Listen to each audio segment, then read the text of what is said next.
for Africa.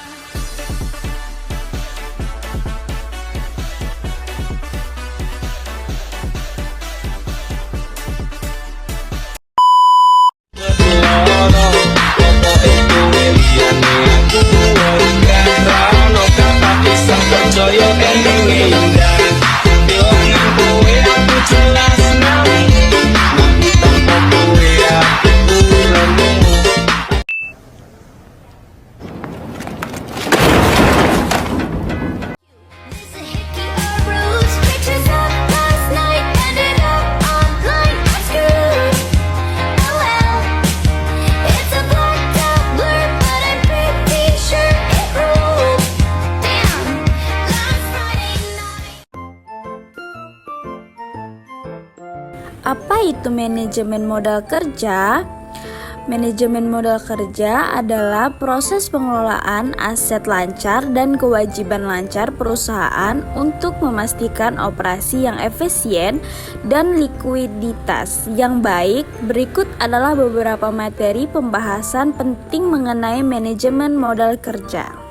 Selanjutnya ada apa itu pengertian modal kerja? Modal kerja adalah selisih antara aset lancar dan kewajiban lancar.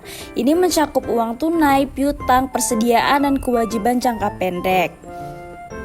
Adapun tujuan manajemen modal kerja, yaitu pertama ada memastikan perusahaan memiliki cukup likuiditas untuk memenuhi kewajiban jangka pendek. Dan selanjutnya itu ada mengoptimalkan penggunaan aset lancar untuk meningkatkan profitabilitas.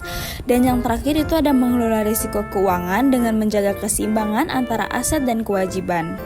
Manajemen modal kerja juga memiliki strategi sebagai berikut, yaitu yang pertama ada pengelolaan piutang, yaitu untuk melakukan penagihan tepat waktu dan memberikan syarat pembayaran yang jelas. Terus yang kedua itu ada pengelolaan persediaan, itu menjaga level persediaan yang optimal untuk menghindari kelebihan ataupun kekurangan. Dan yang terakhir yang ketiga yaitu ada pengelolaan kas, memastikan aliran kas yang sehat melalui proyeksi dan pengendalian pengeluaran.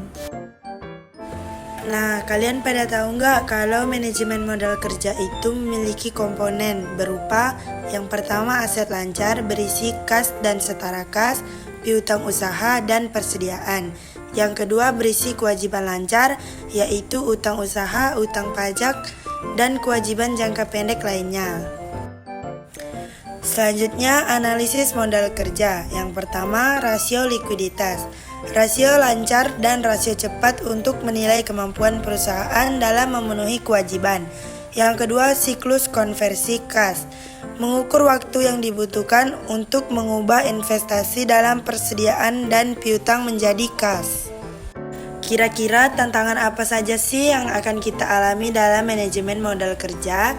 Yaitu kita akan mengalami tantangan yang pertama fluktuasi permintaan pasar, yang kedua perubahan dalam kebijakan kredit, yang ketiga variabilitas dalam biaya operasional.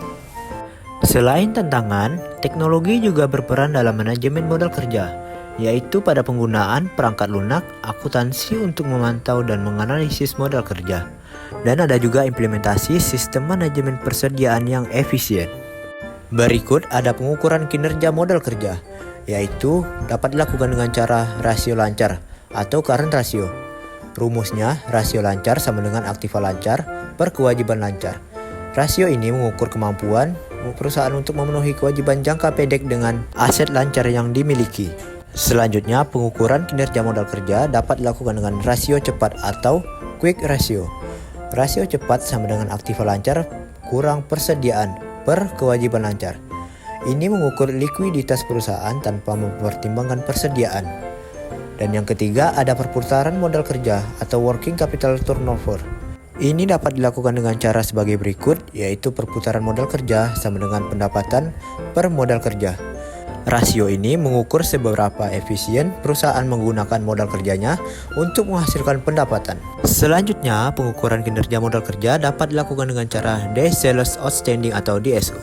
DSO sama dengan piutang usaha per pendapatan harian rata-rata.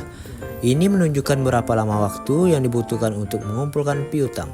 Dan yang terakhir, pengukuran kinerja modal kerja dapat dilakukan dengan cara Days Inventory Outstanding atau DIO. Caranya yaitu DIO sama dengan persediaan per biaya pokok penjualan harian rata-rata. Ini mengukur berapa lama persediaan disimpan sebelum dijual. Perlu diketahui juga bahwa manajemen modal kerja juga memiliki peran penting. Seperti contoh, yang pertama, manajer harus memiliki pemahaman yang baik tentang arus kas dan siklus operasional untuk membuat keputusan yang tepat. Yang kedua, komunikasi yang efektif antara departemen untuk memastikan pengelolaan modal kerja yang harmonis. Dalam manajemen modal kerja juga memiliki risiko sebagai contoh. Yang pertama, ada diversifikasi sumber pendanaan, yaitu menggunakan berbagai sumber untuk mendanai modal kerja, seperti pinjaman bank, fasilitas kredit, dan penerbitan obligasi. Yang kedua, ada asuransi, yaitu mengambil asuransi untuk melindungi aset lancar terhadap risiko kerugian. Dan manajemen hubungan dengan pemasok. Yang pertama adalah negosiasi syarat pembayaran, yaitu mengatur syarat pembayaran yang lebih baik untuk meningkatkan likuiditas.